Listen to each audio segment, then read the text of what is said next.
2, France Maghreb 2. Bonjour à tous, ravi de vous retrouver sur France Maghreb 2, c'est le LGF qui est de nouveau en direct, oui, après un petit best-of hier, pour cause de jour férié. Et on a d'ailleurs, je l'espère, vous avez écouté donc cette grande journée de ce 1er novembre 1954 qui était évidemment le déclenchement de la guerre d'Algérie. J'ai tenté en tout cas de vous raconter cette période occultée qu'il ne fallait surtout pas louper, évidemment. Il était intéressant de profiter de cette date pour rappeler, bien entendu, et mettre des mots sur ce qui s'est réellement passé entre 54 et 62, la date donc de l'indépendance de l'Algérie, un peuple algérien qui, debout, a bien lutté pour obtenir son indépendance. Pour nous accompagner aujourd'hui en ce 2 novembre, Monsieur Islem Saïli. Bonjour Islem. Salut Christophe, salut à tous. Comment ça va? Ça va et toi, un peu en retard, désolé. Monsieur Nadir Kaya, comment ça va Nadir? Ça va, merci, bonjour à tous. Et alors je tiens à préciser quand même qu'ils ont ramené de quoi manger, donc on va bien manger les gars. Ouais. Merci les gars, franchement vous êtes au top. Hein, C'est normal, ça fait plaisir, c'est la famille. voilà. Bon, alors Islem, on va parler de quoi avec toi? On va parler de harcèlement.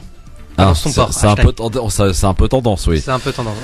Nadir, tu veux nous parler des quartiers populaires et dénoncer quelques... Comment on pourrait dire? Non, une réalité de notre réalité. quartier qu'on aborde pas souvent parce que ça nous touche de plein cœur et que ça fait partie malheureusement de la réalité des quartiers populaires. Donc on va parler un petit peu des trafics de drogue. Très bien, des trafics de drogue qui sont extrêmement présents évidemment dans des quartiers. On parle de Marseille souvent dans l'actualité, mais on peut aussi parler de la région parisienne parce qu'ils existent bel et bien. On pense à Saint-Ouen, à Sevran et à quelques villes, Grigny, enfin quelques villes de la région parisienne par exemple. Coup de cœur, vous en avez les gars? Ne répondez pas tous en même temps. Ouais, moi j'en ai un. Je vais en profiter pour faire un petit coup de cœur par rapport au pôle Maraud de l'association Banlieue Plus. Ah bah très bien. Monsieur Islem, t'as un coup de cœur? Ah, moi, un coup de cœur, moi ça va être un film. Local Lucky. J'ai adoré. Super. Et comment s'est passée la soirée Charité au fait? Ah, c'était vraiment pas mal. Ouais. Ça va. Contrairement aux autres soirées auxquelles on a pu assister, toi et moi, Christophe. Ouais, non, ça va, c'était cool. Franchement. Il paraît que Franck Ribéry a été extrêmement généreux. Ouais. Moi, je m'attendais à le voir, Ribéry, franchement. Et il est pas venu? Non, malheureusement. Et Maître Gims? Maître Gims était là, ouais. Ouais. Moi, je suis pas resté longtemps. Bon, très bien. Bon, allez, c'est parti. Voici le sommaire de cette émission de ce jeudi 9 novembre avec Nadir Kaya et Islem Saïli. Le Grand Forum avec Christophe Roux sur France Maghreb 2. Au programme de ce grand forum, sur la base d'un simple soupçon, des perquisitions pourront avoir lieu à n'importe quelle heure du jour comme de la nuit. Des descentes de police pourront se dérouler sans l'aval d'un juge. Les nouvelles mesures de la loi antiterroriste inquiétude des syndicats de la magistrature. Algérie, près de 270 000 cerveaux ont quitté le pays. Plus de 10 000 médecins exercent en France. Comment expliquer ce fléau? Neymar, Messi, Cristiano Ronaldo, Deschamps, non, Daesh ne les a pas menacés, du moins pas officiellement, on tentera de vous expliquer. La question LGF, Didier Deschamps, sélectionneur de l'équipe de France, prolongé jusqu'à fin 2020. Est-ce que selon vous, il prendra enfin Karim Benzema? La question vous est posée et vous y répondez sur la page Facebook France Maghreb 2 ainsi que sur le Twitter LGF officiel. Libertad, vous avez la parole, alors prenez-la tout à l'heure en fin d'émission. 01 40 33 9000. LGF, le grand forum avec Nadir Kaya et Islem Saïli qui sont avec vous aujourd'hui sur France Maghreb 2. Le numéro de téléphone évidemment pour nous joindre 01 40 33 9000 à n'importe quel moment pour intervenir et plus particulièrement dans Libertad tout à l'heure en fin d'émission. Messieurs, la question du jour, je vous la donne. Didier Deschamps, le sélectionneur de l'équipe de France, a prolongé jusqu'en 2020, fin 2020. Est-ce que vous pensez qu'il va reprendre Karim Benzema? Bon, à voir évidemment vos têtes. On est tous d'accord presque autour de cette table qu'il ne le reprendra pas quoi qu'il en soit, parce qu'il y a de toute façon un problème personnel entre les deux hommes, plutôt l'un envers l'autre. Et donc Didier Deschamps était quelqu'un d'extrêmement rancunier, donc il y a un problème plus personnel d'ailleurs qu'au niveau du jeu. Mais moi, ce que j'avais envie aussi de soulever dans cette question, c'est le fait que Didier Deschamps ait prolongé jusqu'en 2020, profitant de la qualification de l'équipe de France. Donc, il a été voir la FFF en disant, bah écoutez, moi j'ai fait mon devoir, c'est-à-dire j'ai qualifié l'équipe de France, vous me prolongez jusqu'en 2020. Comme ça, s'il y a un problème en 2018 en Russie, eh bien lui il touchera les indemnités. Vous voyez ce que je veux dire? Donc, est-ce que vous pensez vraiment dans un premier temps, est-ce que vous pensez qu'il pourrait reprendre Karim Benzema? Nadir? Non, je pense que c'est parti trop loin. Il a réussi entre guillemets déjà à s'en passer par rapport à la qualification. Donc maintenant, ça confirme un petit peu sa position. Et par rapport à son contrat, je pense qu'avec la Fédé, il avait déjà négocié au préalable. Ils ont juste signé là concrètement. Donc et puis là, comme ça, c'est arrivé trop loin. Et puis il y a la fierté qui a pris le dessus. La logique voudrait qu'il le prenne parce que par rapport au stats et à ce qu'il fait, il aurait dû déjà le prendre depuis longtemps. Donc là, c'est tellement parti trop loin que je pense pas qu'il puisse revenir en arrière. Et je pense qu'il va continuer à faire sans lui, malheureusement. Islam. Non, moi je pense quand même qu'il y aurait un cas dans lequel il pourrait le reprendre, c'est s'il y a vraiment beaucoup de blessés. Je pense que Deschamps, on l'a vu à travers sa carrière. En tout cas, moi je l'ai beaucoup suivi parce que Deschamps, c'est quand même le monsieur du foot français. Il a tout gagné. Il n'y a pas un truc qu'il a pas gagné. Et il avait déjà déjà vu ce qu'il avait. Il y a débat. Il y a débat. Monsieur. Il a tout gagné, Deschamps. Ouais, il a des titres, mais voilà.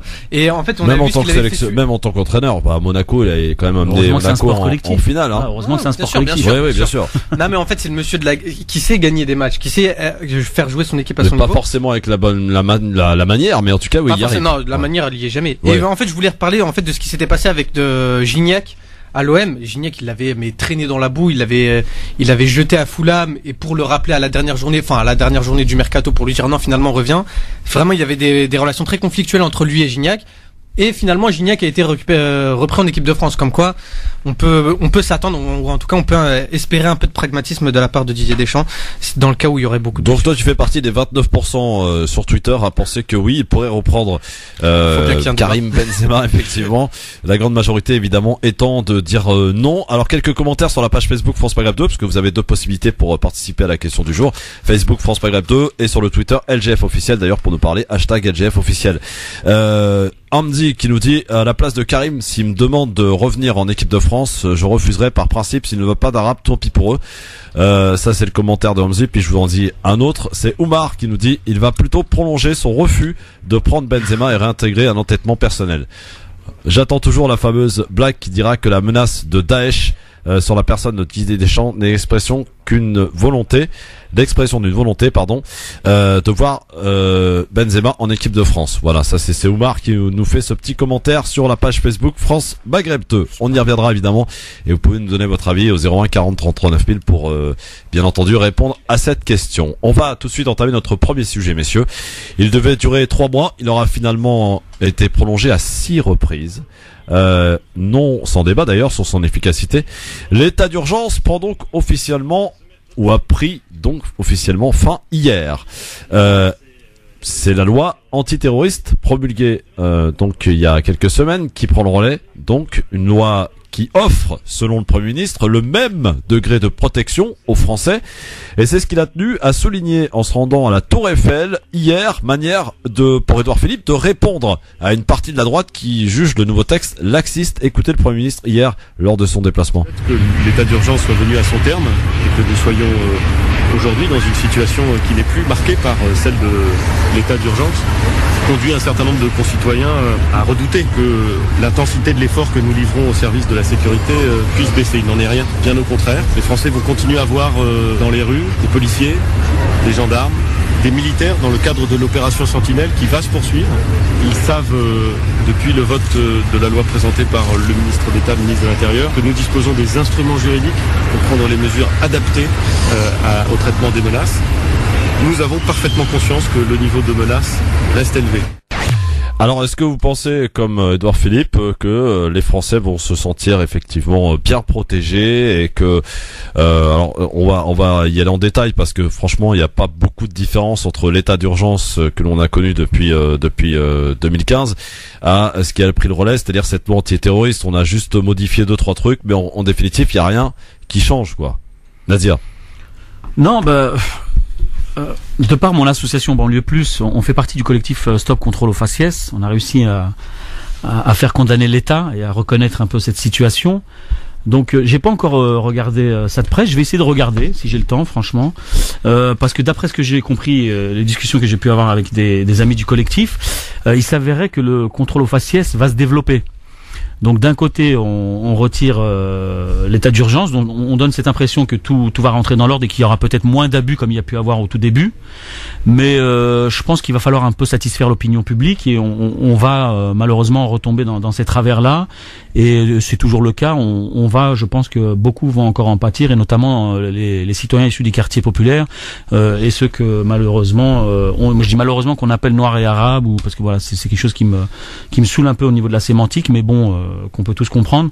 Donc je pense que c'est encore les mêmes qui vont subir des contrôles abusifs, et je pense pas qu'au niveau du terrorisme ou de la radicalisation ou la déradicalisation, ça va changer quoi que ce soit. Bah justement, on va en parler. Qu'est-ce qui change réellement finalement concernant cette loi antiterroriste et l'état d'urgence, Islem? On va en parler dans un instant. Juste auparavant, je voulais vous faire écouter le ministre de l'Intérieur, Gérard Collomb, qui était d'ailleurs aux côtés du Premier ministre hier lors du déplacement à la Tour Eiffel. Gérard Collomb, s'il se félicite de la mise en place donc de la nouvelle loi antiterroriste, laisse toutefois la porte ouverte à un retour éventuel de l'état d'urgence dans un contexte bien précis. Toutefois, écoutez le ministre de l'Intérieur. S'il y avait effectivement un meurtre de masse, ce qu'on a pu connaître au moment du Bataclan, c'est possible qu'on soit obligé de le remettre. Mais nous avons essayé de faire en sorte que nous puissions gérer des situations de crise. Évidemment, si elles devenaient extrêmement dramatiques, nous pourrions revenir à cet état d'urgence. Mais je pense que la loi que nous avons fait passer nous permet de gérer la situation, surtout de prévenir un certain nombre d'attentats. Voilà, c'était le ministre de l'Intérieur, donc Gérard Collomb, chez nos confrères de BFM TV. Alors, avant de rentrer dans le détail, qu'est-ce qui, concrètement, va changer avec cette loi antiterroriste par rapport à l'état d'urgence? Je propose d'écouter un reportage de France 2 qui a fait l'état des lieux justement de cette nouvelle loi. Écoutez. Des perquisitions à toute heure du jour et de la nuit sur la base d'un soupçon. Des descentes de police sans l'autorisation d'un juge, c'était l'une des mesures emblématiques de l'état d'urgence. Dans la nouvelle loi, le nom change, le principe reste le même. Le préfet autorise les visites, mais il devra avoir le feu vert du juge des libertés. Pouvoir agir vite, une nécessité selon les policiers. À partir du moment où on a le sentiment qu'ils sont susceptibles de passer à l'acte, il faut qu'on puisse tout de suite aller visiter les endroits dans lesquels ils sont susceptibles de se trouver, tout de suite circonscrire leur liberté d'aller et venir pour, une fois de plus, éviter que le pire se produise. Autre mesure de l'état d'urgence reprise dans la loi, les fouilles et filtrages lors de grands événements exposés à une menace terroriste comme les matchs de football ou les concerts. Concernant les lieux de culte, la loi prévoit leur fermeture temporaire lorsque des propos ou des idées proférant la haine sont diffusés. Une fermeture toujours décidée par le préfet, mais désormais limitée à 6 mois. Le préfet pourra aussi ordonner des assignations à résidence sans décision de justice comme dans l'état d'urgence, mais avec la nouvelle loi, l'assignation sera élargie du domicile à la commune. La personne ne devra plus pointer 4 fois par jour, mais une seule fois pour une durée maximale d'1 an. Certains magistrats s'inquiètent pour les libertés individuelles. C'est à une autorité indépendante, la justice, qu'il revient de priver des personnes de liberté s'ils ont commis ou préparé une infraction pénale. Et là, ce n'est pas le cas. En 2 ans d'état d'urgence, 4600 perquisitions administratives ont été menées. Elles ont abouti à 23 procédures ouvertes par la section antiterroriste. Voilà pour ce qui concrètement change. Alors vous l'avez peut-être entendu comme moi, messieurs, à moins que j'ai mal compris. Entre l'état d'urgence et cette nouvelle loi antiterroriste, on a juste modifié 2-3 trucs, mais en fait c'est la même chose, quoi. On a changé le nom, quoi. Voilà, on a changé le nom pour reprendre finalement les grandes lignées de cet état d'urgence. Islem, est-ce que ça te rassure, ça te choque, ça quoi? En vérité, moi je sais pas quoi penser de tout ça. Je sais pas si je suis prêt à abandonner certains droits ou que les citoyens abandonnent certains droits pour la sécurité. Mais moi, ce qui m'interpelle, c'est que c'est des magistrats qui se plaignent finalement. Qui s'interrogent. Qui donc c'est ça sont dubitatifs sur ça. C'est ça qui devrait nous interpeller, parce que nous, en vrai, en droit, on y connaît. On n'est pas compétent. Hein. Voilà, c'est pas notre domaine de compétence. Chacun, mais que de voir des magistrats qui s'interrogent justement, c'est comme voir des médecins qui s'interrogent sur des vaccins, quoi. Ouais. Dans les 2 cas, j'ai tendance à être dubitatif comme eux. Alors Nadir, sur le fait par exemple que sur les assignations à résidence, il y en a eu beaucoup. depuis 2015. Les assignations à résidence, ça change un petit peu. On a élargi un petit peu à la commune. Au lieu de pointer 4 fois comme c'était le cas, ils vont pointer une fois. Durée maximum le périmètre aussi, un an. Donc voilà, en fait finalement on n'a pas changé grand chose quoi. Non. Ça reste l'état d'urgence plus quoi, amélioré. Ouais, tout à fait. Après bon, moi ce qui me chagrine au niveau de ce gouvernement, c'est alors là, pour le coup, c'est clairement dit. D'ailleurs, les contrôles faciès. Ouais, mais ce sera toujours les mêmes, les Noirs et les Arabes. Ça va pas changer, ça dérange pas, donc pas plus que ça. Donc moi, ce qui me chagrine toujours par rapport à ce gouvernement, c'est qu'il nous parlait d'un certain changement. On voit qu'en fin de compte, il est toujours à faire de la sémantique, à faire du rafistolage. Il est pas dans le dialogue, parce que même si déjà les magistrats s'interrogent aujourd'hui, ça veut dire qu'eux-mêmes n'ont peut-être pas été consultés, ou ceux qui sont censés représenter la magistrature. Ouais. Donc apparemment, à partir de là, c'est sûr qu'il y a des doutes à émettre. Très bien. Alors sur le fait par exemple qu'il y a eu quand même plus de 3500 perquisitions qui ont été menées sur 6 mises en examen. Ouais. C'est quand même le chiffre c'est quand même énorme. Hein. C'est scandaleux, c'est même pas juste énorme. Pourquoi? Parce que je crois que on a dépassé même les 4000 jusqu'à maintenant. Donc sur le nombre de personnes, c'est encore principalement des musulmans qui n'avaient rien à voir avec la radicalisation. Donc c'est toujours pareil, sous la suspicion ou la dénonciation de certains voisins. Donc on est parti comme ça, effrayer des familles, des enfants, sous le principe de l'état d'urgence. Donc aujourd'hui, ça veut dire que ça va être encore possible. Donc voilà, si ça touche pas plus les gens que ça ou interpelle les gens, malheureusement ça va continuer, parce que c'est ce qu'on dit toujours, tant que le rapport de force n'existe pas, les minorités subiront toujours le bien vouloir des politiques. Alors moi j'ai envie de poser la question différemment. C'est vrai qu'aujourd'hui on est sans cesse ici et dans cette émission en train de dénoncer des choses qui nous interrogent, mais que peut-on faire pour justement répondre à ces menaces, parce qu'elles existent bel et bien, ça pour le coup on peut pas le nier, les menaces sont là. Quel est le meilleur outil efficace selon vous qui êtes un peu sur le terrain, pour répondre à cette menace?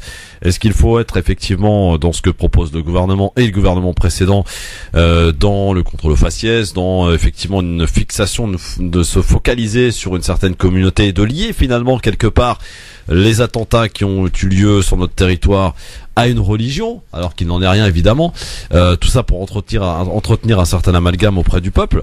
Quelle est la meilleure solution? Est-ce que vous en avez une d'abord? Tiens, Istem par exemple.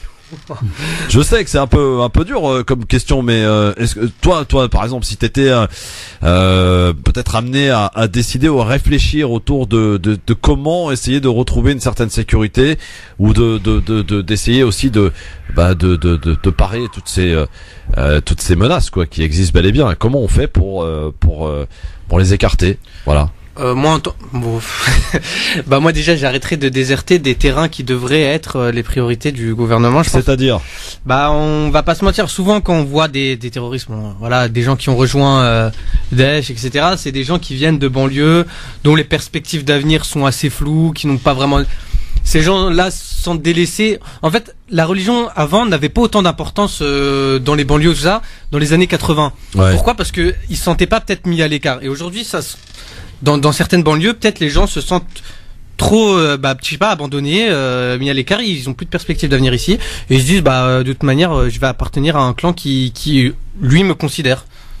C'est intéressant l'axe mené par Islam, Nadir, sur justement ces quartiers où ils sont abandonnés, et certains en profitent évidemment pour aller les radicaliser et leur retourner le cerveau quoi. Non mais je suis d'accord avec ce qu'il dit, mais je suis super intéressé par ta question parce qu'elle est intéressante. C'était pour en revenir un petit peu à la discussion qu'on avait tout à l'heure en off. Moi je suis pour dénoncer les discriminations, le racisme, et je fais partie de cette génération qui a connu l'arrivée de la drogue, la transformation des quartiers des années 80 à aujourd'hui, et qui a vu venir aussi la radicalisation de certains. Mais moi, je suis pour qu'on se dise les choses franchement. Oui, c'est vrai, il y a des profils aujourd'hui qui sont issus de nos quartiers. C'est des gens qui ne se sont jamais ressentis comme des Français. Donc la France, elle a sa part de responsabilité par rapport à ça. Elle n'est pas responsable des actes, bien évidemment, même si aujourd'hui on doute de beaucoup de choses. Mais il faut savoir reconnaître qu'il y a des gens qui sont issus de nos quartiers, qui se disent musulmans, donc ils sont peut-être pour certains musulmans, donc avec une certaine lecture de l'islam, dans laquelle bien sûr je me reconnais pas, et la très grande majorité des musulmans ne se reconnaissent pas aujourd'hui. Mais il faut se regarder en face, quoi. C'est des gens comme nous. c'est des gens qui sont capables de nous tuer. Parce que aujourd'hui, pour certains, il y a une détresse sociale. La plupart des profils, on les a vus venir, c'est des gens qui sont passés par de la délinquance ou qui avaient des instabilités sociales, des problématiques qui sont liées aux problèmes de la société et que la société aujourd'hui refuse d'admettre et surtout de voir. Donc si on veut régler ces problèmes-là, déjà faut admettre ça. Après, admettre c'est pas excuser, c'est simplement chercher à comprendre pour éviter que par la suite, il continue à avoir des Français qui se mettent une balle dans le pied ou alors qui tuent leurs semblables à cause d'une soi-disant religion qui conseillerait de prendre l'arme à la main et de tuer son voisin au nom de l'islam ou au nom de Dieu. Donc aujourd'hui, il faut se dire les choses franchement. On a un vrai problème aujourd'hui dans nos quartiers. Ouais. Et je sais pas si là on aura le temps de développer la chose, mais il faut en parler parce que malheureusement, ce sont souvent les politiques qui s'accaparent ces problèmes-là, qui sont avant tout nos problèmes. Alors que ce serait, en fait, si je te suis bien, ça devrait être des problèmes qui devraient être réglés un petit peu en interne, si j'ai envie de dire. Pas simplement en interne. En interne, oui, pour développer des solutions. Mais moi, ce que je reproche aussi au gouvernement, c'est de pas faire appel à la société civile et notamment à des associations qui sont sur le terrain. Nous, on les connaît. Oui, mais est-ce que comme toi, il y a une majorité de gens qui dénoncent ce genre de pratiques dans les quartiers, ce genre de possibilités pour des individus, on va dire, allez, un peu faibles d'esprit, de se faire endoctriner, de se faire radicaliser, sont des choses qui existent, mais on veut pas en parler parce que faut pas le dire, quoi. Voilà, faut cacher une certaine réalité. Alors pour ma part, non, c'est pas qu'on veut pas en parler, c'est qu'on nous donne pas la parole. Donc je remercierai jamais assez France Maghreb 2 de pouvoir nous exprimer sur ce sujet et tous les autres sujets sur lesquels on nous entend pas. On fait partie de ce qu'ils disent, c'est la minorité silencieuse, mais pas de notre fait, du fait des politiques et des grands médias. Ouais. Donc on débat aujourd'hui, bien sûr qu'on refuse on refuse le fait qu'il y ait des gens issus de nos quartiers ou de notre communauté ou de nos différentes communautés qui se suicident au nom d'une religion qui est quand même une religion universelle et l'une des plus pratiquées au monde. Donc c'est des sujets qu'on a en interne simplement, on nous donne pas les micros, on nous donne pas les caméras pour pouvoir en débattre et notamment par rapport au gouvernement qui ne pourra jamais régler le problème sans nous. Ça, il l'a pas compris encore. Islam, t'es un peu d'accord avec ce que dit Nadir et ce qu'il dénonce en fait avec son expérience du terrain, quoi? Ouais, bah complètement. Bah de toute façon, c'est lui qui a l'expérience et c'est vrai que il serait bien avisé de plutôt de demander justement aux structures qui connaissent le terrain, qui connaissent ces jeunes, soit conseil, soit d'agir. Nadir, la question que je posais à Islam tout à l'heure, quelles seraient toi tes solutions, tes recommandations pour essayer justement de trouver solution et faire en sorte de rassurer le peuple, quoi, en l'occurrence le peuple de France dans toute sa globalité, dans toute sa diversité, vis-à-vis de ces menaces qui sont bel et bien présentes. Alors des solutions, je pense évidemment il y a toujours des solutions. Parce qu'on dénonce beaucoup, mais il faut proposer au bout d'un moment. Mais ouais, bien sûr qu'il y a des solutions, mais le problème c'est qu'il y a un mal qui a été fait dans la société française, c'est-à-dire il y a un historique et puis il y a un problème qui n'a pas été réglé en France. C'est aussi son histoire coloniale, mais aussi la problématique des quartiers populaires. On a délaissé une partie de la société parce qu'elle représentait aussi une page sombre de l'histoire, notamment les Maghrébins ou les Africains. Et aujourd'hui, on s'aperçoit que ces mêmes enfants qui sont aujourd'hui français, moi j'en suis un, je suis également algérien, j'ai une identité plurielle, je l'assume. Je disais il y a pas longtemps que c'était pas tout à fait le cas à une certaine époque. Quand j'avais 20 ans, je me sentais pas français parce qu'on me renvoyait cette image de maghrébin. Aujourd'hui, j'ai un certain âge, j'assume ce que je suis pleinement, mais le souci, c'est que pour trouver la solution, il faut entendre les autres. Et je pense qu'aujourd'hui, les gouvernements successifs n'ont pas souhaité nous entendre.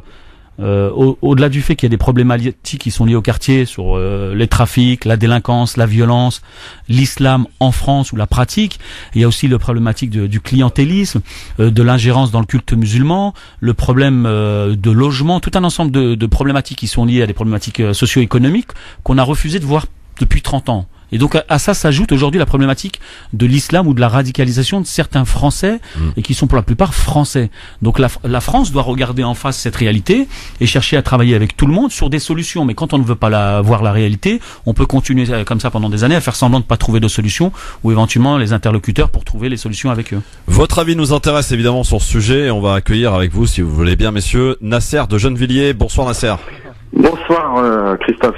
Salut à Nadir que je connais très bien. Salut Nasser. Moi je voulais juste intervenir par rapport à ce qui a été dit sur la question de la radicalisation. Je rejoins complètement ce qui a été soulevé par Nadir sur la question, sur cette question-là. Mais il faut aussi se poser la vraie question. La vraie question, c'est aussi de se battre contre aussi des médias qui sont là à critiquer quotidiennement la question de l'islam, etc. Parce que les gens commencent à s'intéresser je veux dire, c'est pas ils s'intéressent, c'est qu'ils rentrent dans une radicalisation par vengeance, tellement qu'ils sont déçus de tout ce qui se passe, de tout ce qu'on peut dire sur l'islam, sur tout ce qu'on peut avoir comme représentant en France. Quand on nous présente un Chalgoumi qui va représenter la communauté musulmane, voilà, on peut que péter un câble. Et en même temps, ce qu'il faut savoir, c'est que ces jeunes de quartier qui se radicalisent aujourd'hui ne fréquentent pas les mosquées, ne fréquentent pas les endroits où la population des quartiers populaires sont présents. Donc voilà, après, c'est une question qui est pas du tout tabou dans les quartiers populaires.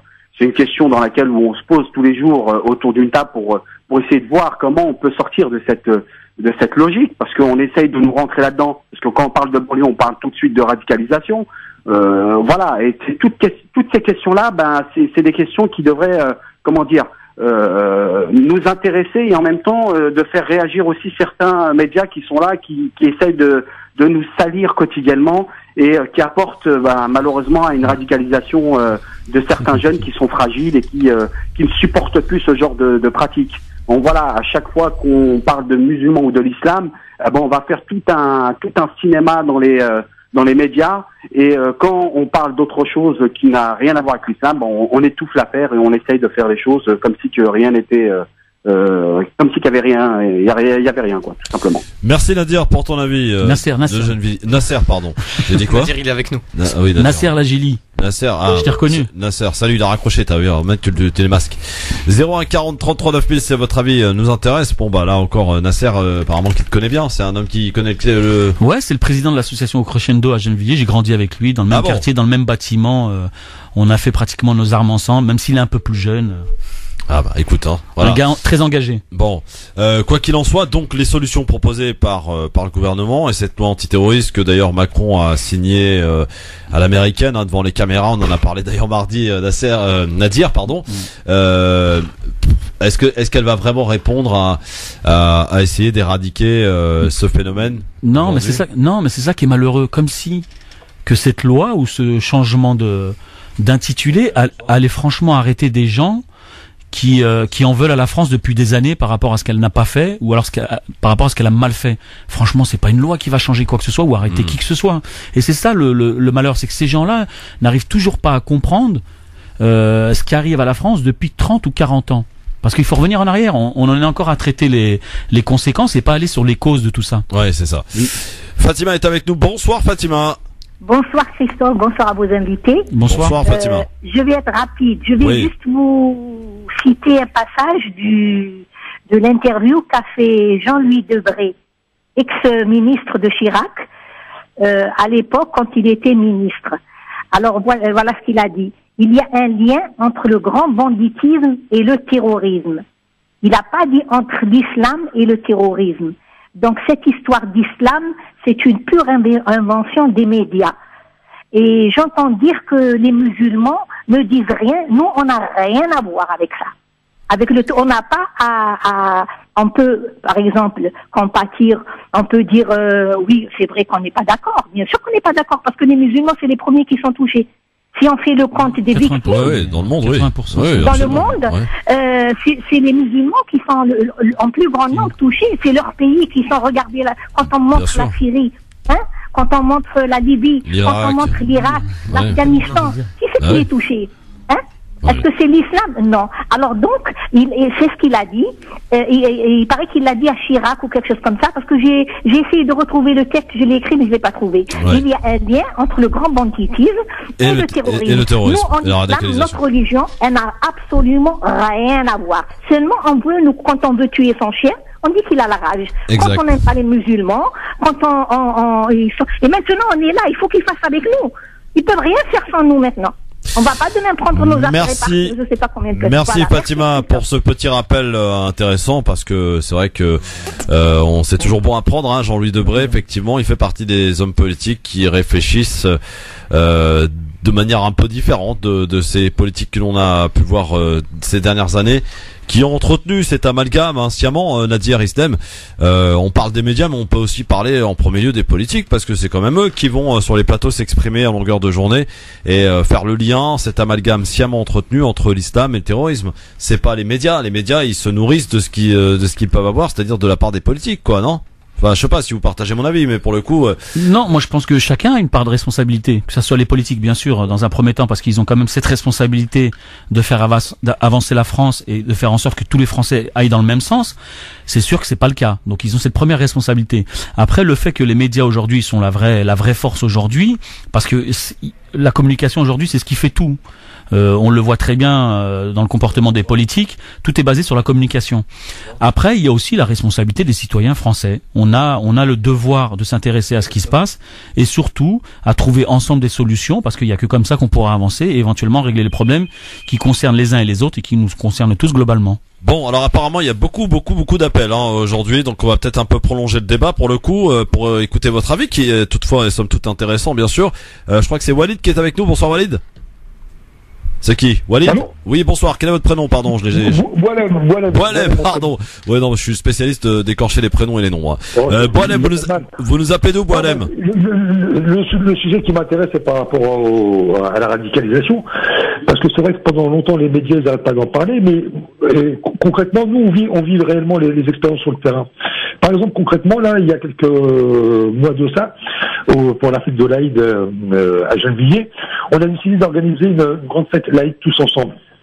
Bien entendu, il a fallu que nos très chers compatriotes nous sortent des fatwas. Donc pour nous, il était interdit de faire atelier percussion, bien entendu. Il y a Boalem, pardon de te couper, justement, Nadir qui est de Gennevilliers, tu confirmes, Nadir? Ouais, on se connaît.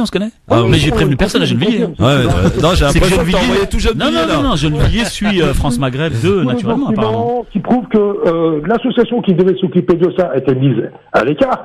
Parce que, bien entendu, nous avons des gens qui sont capables, dans les bureaux associatifs, de commander à la place des gens qui sont les réels représentants. Donc souvent, vous avez des gens qui viennent de l'extérieur et qui ont décidé, au nom de leur grande foi, de leur grande charia islamia, de vous interdire, d'après leur interprétation à eux, interdiction d'atelier percussion, interdiction d'atelier peinture, parce que éventuellement, possiblement, les enfants pourraient éventuellement dessiner un être humain, voire un animal qui est strictement interdit. Donc on arrive dans des considérations qui sont de la pure folie, soutenues bien entendu par des élus qui là-dessus se taisent, cautionnent, ne disent rien. Nous avons eu un conseiller municipal. C'est quoi? C'est du clientélisme? C'est du clientélisme là que vous dénoncez, Boalem, non? Pardon? C'est du clientélisme que vous dénoncez finalement. Tout à fait, il y a du clientélisme qui s'installe en France et après on vient nous parler d'islam. Mais qu'on arrête de nous parler d'islam et qu'on nous parle du clientélisme qui vend l'islam. Parce qu'on a l'impression que nous, les musulmans, nous sommes devenus les catins de la République. On nous vend à la sauce qu'on veut. Il y a des super représentants, on leur demande leur niveau culturel, leur parcours associatif, et ainsi de suite. Ils nous répondent c'est peanuts. Du moment qu'ils l'ont à la bonne avec les politiques, il faut qu'on s'écrase. Ouais. Au bout d'un moment, ça veut dire quoi cette histoire? C'est-à-dire que finalement la République a fonctionné avec quoi? Merci Boalem, je suis désolé, j'ai la pub, mais en tout cas merci, on a bien compris en tout cas votre propos qui finalement offre un angle un peu différent et qui va nous donner l'occasion de prolonger quelque peu la discussion avec beaucoup d'appels au 01 40 33 9000. À tout de suite. À suivre aussi l'avis tranché de Islam Seili. On va revenir sur les polémiques de harcèlement. À tout de suite. LGF, le grand forum avec Nadir Kaya et Islam Seili. Je vous rappelle la question du jour, Didier Deschamps qui a prolongé jusqu'en 2020. Est-ce qu'il prendra Karim Benzema selon vous? Eh bien, vous répondez donc à cette question. Nordine qui nous dit il devrait faire comme avec Gignac, il le réintégrer, mais bon, c'est un petit peu d'ailleurs ce que nous disait tout à l'heure Islam. Il l'avait fait pour Gignac, pas sûr qu'il le fasse avec Benzema. Bon. Et puis un petit commentaire, tiens, un autre, Jérôme qui nous dit on s'en tape. Par contre, aucun poste pour la détérioration de la stèle de Halimi. Bah si, on en parle bien sûr de la stèle de Ilham Halimi qui a été qui a été profanée effectivement. Je crois que ça se passe en banlieue parisienne. C'est juste ils en ont remis une nouvelle. Voilà. Et comme toutes les stèles évidemment qui sont profanées, on le déplore évidemment. Jérôme, bon, ne nous faites pas des procès comme ça.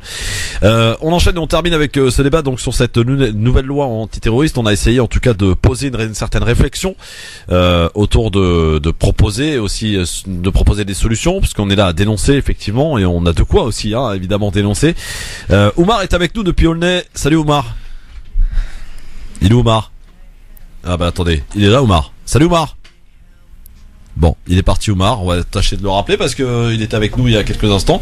En tout cas, c'est très intéressant le témoignage de Boualem juste auparavant, Nadir, toi qui es de Gennevilliers. Effectivement, pendant la fête de l'Aïd, donc des fatwas qui apparaissent comme ça un peu bizarrement et Boualem qui nous parle d'un certain clientélisme. Tu le dénonces non, aussi mais je le confirme, mais ça existe. Il est là le souci. C'est vrai que il y a des choses qu'on doit régler entre nous. Mais bon, là je suis devant un micro. On est à France Maghreb 2, donc je pense qu'il y a des choses qu'on peut dire, même si c'est souvent difficile parce que ça nous touche en premier. Il faut savoir qu'en France, il y a un problème effectivement avec toutes les mosquées. Pourquoi ? Parce que quand je dis toutes les mosquées, évidemment, certaines mosquées, je ne vais pas généraliser, mais il y a un vrai problème en France parce que moi autant je dénonce l'ingérence dans le culte religieux du ministère de l'Intérieur et de beaucoup de politiques et de personnalités. Autant je vais dénoncer celui qui existe et qui est issu de nos pays d'origine pour certains. Aujourd'hui, il faut vraiment que les citoyens français de confession musulmane assument et organisent leur façon de pratiquer leur religion en France. Et ça, c'est un vrai problème aujourd'hui. Donc à partir de là, il faut dénoncer les différents clientélismes et tout ce qui nuit au fait qu'on puisse vivre notre religion tranquillement en France. On a retrouvé Omar de Aulnay, oui c'est ça. Salut Omar. Salut. On t'écoute Omar. Bonsoir à vos invités. Alors excuse-moi Christophe, mais je vais pousser un coup de gueule sur un sujet qui je pense ne se trouve pas dans votre programme. Mais là c'est vraiment impératif, ça concerne l'affaire Tariq Ramadan. Oui. En fait, là, il y a vraiment deux choses là qui mettent hors de moi. La première, c'est la réaction de certains musulmans. Insultes envers la plaignante, propos virulents. Et en fait, elle, qu'est-ce qu'elle a fait ? Elle a fait une 50aine de captures d'écran des insultes qu'elle a reçues sur Twitter ou en privé. Elle les a postées sur Facebook et ça alimente la fachosphère. Parce qu'à travers ces musulmans-là, eux, ils voient l'islam. Vous lisez le commentaire sur l'islam, vous tombez par terre. Et ce qui me met en colère surtout, c'est que ces musulmans-là suivent quand même une religion qui réprimande ce genre d'attitude. Mais il y a un fanatisme du côté des partisans de Tariq Ramadan, entre guillemets, et du côté de ceux qui détestent Tariq Ramadan. Donc voilà. Mais mon deuxième coup de gueule concerne certains médias. Pour tenter de comprendre quand même la personnalité, comme ils disent, de Tariq Ramadan, ils sont quand même invité Caroline Fourès, quoi. C'est quand même dingue. Là, excusez-moi, MDR, comme on dit, hein. C'est son ennemi préféré. Non, mais c'est dingue. Parce qu'en fait, il a été prouvé plusieurs fois que cette femme, elle a menti sur Tariq Ramadan. Oui, pas que sur Tariq Ramadan d'ailleurs, hein. Pas que sur Tariq Ramadan. Elle a menti à plusieurs reprises. Est-ce qu'elle n'a pas été condamnée aussi, non ? Elle a été condamnée, je crois, hein. Un peu comme Zemmour. Exactement. C'est des et surtout, elle est partie super long parce qu'elle a dit qu'en fait, elle était au courant de ces affaires de viol. Depuis 2009, oui. Ouais, qu'elle mettait en garde contre ce prédateur. En fait, déjà, sans preuve, elle part d'un postulat qu'il est coupable, avant même que la justice ait fait son travail. C'est ça, ouais. Non, mais la présomption d'innocence, ça n'existe pas. Non, pas pour certains. Oui, pas pour certains, la présomption d'innocence n'existe pas, c'est vrai. Ah oui, mais surtout cette affaire, j'ai l'impression qu'elle est en train de devenir, dans la bouche de certains journalistes, une affaire musulmane. Il y a quand même un journaliste sur une grande... Et la une de Charlie Hebdo, elle vous a pas choqué, elle est juste dégueulasse, quoi. La une de Charlie Hebdo, personne l'a vue ici ? Mais non, mais si, j'ai vu, ouais. Elle est juste dégueulasse. Mais c'est fait pour. Je sais pas si t'as vu. Il y a une émission qui avait pour titre Qui est Tariq Ramadan. Il y a un journaliste qui dit l'IOIF n'a toujours pas réagi à cette histoire. Mais c'est quoi le lien en fait entre Tariq Ramadan et l'IOIF? En fait, pour eux, c'est une affaire musulmane. Les frères musulmans, voilà, c'est tout. Régulièrement, voilà. Merci Oumar en tout cas pour ton coup de gueule. Merci à toi. Moi, je suis d'accord avec Oumar. Oui. Pour les deux coups de gueule, je suis pleinement dans sa façon de voir les choses. Bon, eh bien, écoute, la justice parlera. Exactement. Si tant est que ce monsieur est coupable de certaines choses, bien c'est la justice qui devra déterminer. Pas que par rapport à ça, par rapport à ce qu'il a dénoncé, c'est-à-dire l'attitude de certaines personnes qui se disent musulmanes et qui insultent pour je sais pas, en tant que soutien de ça se fait pas. L'islam c'est une belle religion et c'est pour ça que je disais qu'il faut savoir aussi les musulmans en France, on doit faire une autocritique sur nous-mêmes et sur notre religion aujourd'hui. Et comme je le disais, je crois surtout sur nous-mêmes. Tariq Ramadan ne représente en aucune manière l'islam. Non, mais c'est un homme avant tout, avec ses qualités, avec aussi ses défauts, ses faiblesses aussi, comme tout homme.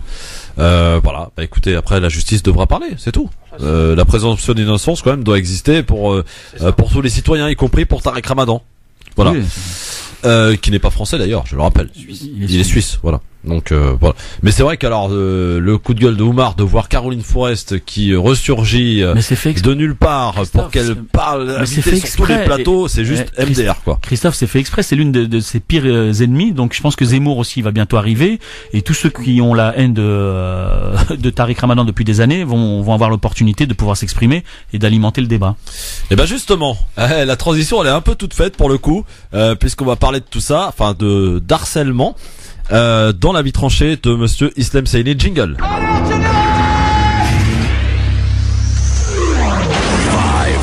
3, 2, 1, 0. Il en fait quoi que ce soit, c'est la mise à pied. Alors piétinez-moi, allez-y. Le harcèlement selon Islem Saïli. Ouais, c'est ça. Bon alors bonjour Christophe, bonjour à tous. Alors le monde est étrange quand même. La vie ça va tellement vite. J'ai envie de dire la roue tourne. Ça va être mon credo dorénavant, mais vraiment, alors petit rappel des faits, aujourd'hui on est en pleine campagne médiatique autour du harcèlement sexuel. On sent que les femmes sont un petit peu à cran et on les comprend, d'ailleurs elles ont raison. Pourquoi alors cette tempête médiatique autour du harcèlement, elle est ponctuée par certaines affaires, notamment Harvey Weinstein qui a accusé par ses anciennes comédiennes de viol, d'abus sexuels. Même Tariq Ramadan, aussi surprenant que cela puisse paraître, est accusé de viol par 2 femmes. Et pendant ce temps-là, Dominique Strauss-Kahn, lui, il s'est marié. C'est quand même un truc de fou, tu vois. Alors à l'heure où on parle d'hommes de pouvoir qui usent de leur influence pour abuser sexuellement de femmes, Dominique Strauss-Kahn, lui, il est marié. Tu sais, genre normalement quand tu tapes ces mots-clés sur Google, par réflexe, Google, il t'envoie une photo de Strauss-Kahn. Nous, on regarde tous Dominique et Dominique, il fait quoi ? Oh non, mais non, moi j'ai fini ces conneries là. Le harcèlement, c'est saut 2012. Tu sais, on est tellement à la bourre, on est tellement à la masse au niveau des femmes que c'est Dominique Strauss-Kahn qui est en avance, tu vois. Est-ce que tu te rends compte, moi, ma mère, ça fait 2 ans qu'elle essaie de me marier. Quand elle a vu que Strauss-Kahn s'est marié, elle m'a regardé, elle a fait même loué. Et après, quand elle a appris que la femme était marocaine, elle a fait en plus une marocaine, alors que toi tu me ramènes des Sylvie, des Chantal à la maison, même Loué elle a trouvé une marocaine. Non mais au point de retard où on est, bientôt Dominique Strauss-Kahn, c'est tellement il en avance sur nous, il va écrire un livre sur comment aborder une femme avec respect, parce qu'il a bien abordé sa femme au bout d'un moment. Tu sais comment il a fait? Est-ce qu'il est arrivé, il a dit au lieu de dire bonjour, il a dit non, n'ayez pas peur, n'ayez pas peur. En tout cas, ça sera toujours mieux que les sifflements, que les coups de klaxon, ou encore les tu sais, c'est quand même des bruits que t'entends que sur chasse et pêche. Bah non, les femmes les entendent aussi pour se faire séduire. Mais est-ce que ces bruits-là, ça a déjà marché? C'est ça que je suis en train de me demander. Est-ce qu'il y a déjà une femme, en parlant à ses copines, en disant « Ah non, mais lui, il m'a séduit direct. J'étais là, tranquillement, je rentrais chez moi après le travail, je voulais être tranquille en marchant, c'est normal, c'est mon droit le plus strict. Mais là, il m'a klaxonné. » Et là, quand je l'ai vu klaxonner, j'ai vu qu'il klaxonnait pas comme les autres. J'ai tout de suite senti qu'il était particulier, qu'il avait quelque chose en plus. À part une voiture, je sais pas ce qu'il avait en plus. C'est quand même un truc de fou. Alors moi, si on veut mon avis, bon, tout le monde s'en fout, mais je vais le donner quand même.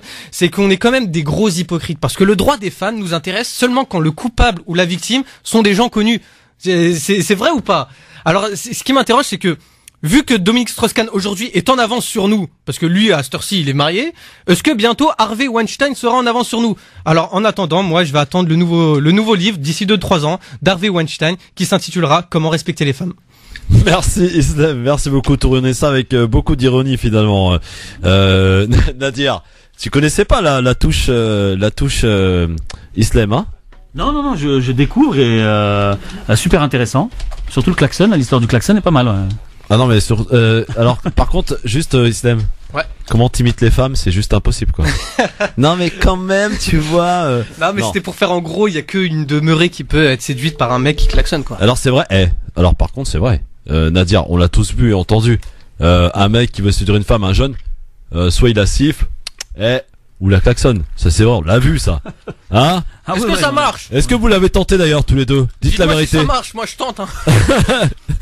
Voilà, en tout cas vos commentaires bien sûr 01 40 33 9000 pour nous parler de cet aspect vu par Islem Saïli. Pour le coup, Dominique Strauss-Kahn marié avec une marocaine, bon. C'est quand même un truc de fou. Et c'est vrai que ta mère elle a de quoi être inquiète quand même, hein. C'est j'avoue.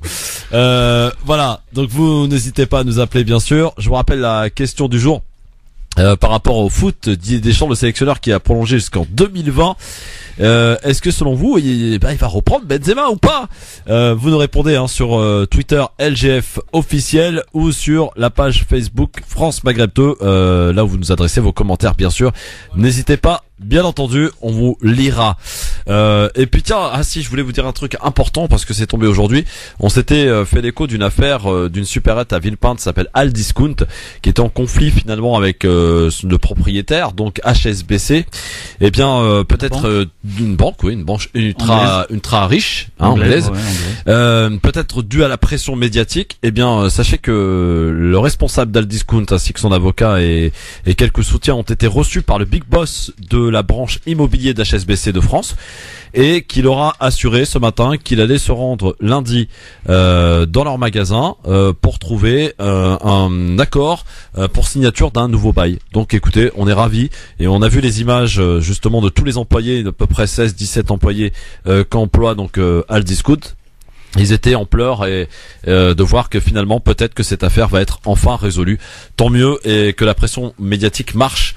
Voilà. 01 40 33 9000 avant de parler du zapping, enfin avant d'écouter le zapping, on va accueillir, tiens, faire un petit tour du côté du standard. Allô, bonjour. Oui, bonsoir, Mohamed de Paris. Bonsoir Mohamed. Bonsoir Mohamed. Bonsoir.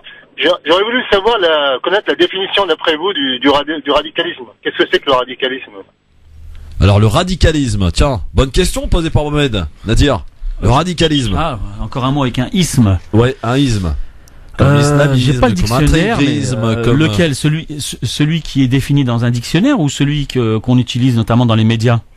Parce qu'il est peut-être différent. Celui que vous utilisez vous-même, que je viens d'entendre à la radio. Ouais, c'est vrai que des fois on peut utiliser bêtement des mots qu'on entend un peu partout, mais qui ont une signification. Alors moi je vais essayer de tenter de te donner une explication de ce que moi j'ai compris, Mohamed. Peut-être que je me trompe. Le radicalisme, c'est alors je vais essayer d'être parler simple. C'est de prendre, par exemple, on va prendre la lecture excessive, extrémisme de quelque chose. Donc voilà, on peut faire le lien par exemple avec l'islam. On peut devenir musulman, par exemple, tiens, si je deviens musulman, je me convertis, etc. Et je peux avoir une lecture un peu extrémisme. Je vais aller chercher des hadiths qui sont qui vont peut-être me pousser justement à aller à mener une pratique de plus en plus obscure, régorique. Voilà, c'est un peu comme ça que je l'entends. T'es peut-être pas d'accord, Mohamed? Vas-y. Non, je suis pas d'accord, parce que obscur, ça veut dire quoi, obscur? Ça veut rien dire, obscur. Si le mec il prend à la lettre le Coran, je vois pas où est l'obscurantisme. Non mais tu sais, alors s'ils prennent à la lettre le Coran, personne ne tuerait, personne n'irait commettre des attentats, personne voilà. Donc exactement. Alors. Donc ça veut dire quoi obscur alors? C'est-à-dire que attends, Mohamed. Non, ça veut dire qu'il va falloir aussi aux jours qu'on se parle franchement. Est-ce qu'il existe dans l'islam aujourd'hui dans les nombreux hadiths, on oublie le Coran parce que c'est quand même là l'essentiel, c'est le Coran, tu as raison Mohamed. Mais dans les hadiths là, est-ce qu'il n'y a pas des hadiths qui sont pas authentifiés ou qui sont pas révélés, etc., qui existent et qui appellent à tuer des gens? Ça existe pas ça dans l'islam? À tuer des gens et des innocents? Non, normalement non. Bon, écoute, je t'invite à faire des recherches parce que selon les spécialistes de l'islam, dans les hadiths qui sont pas authentifiés, qui sont non révélés. Authentifiés en plus. Ouais, en plus. Pour moi. On n'en tient pas compte s'ils sont pas authentifiés. Oui, mais ils existent quand même. Ouais, mais c'est pas.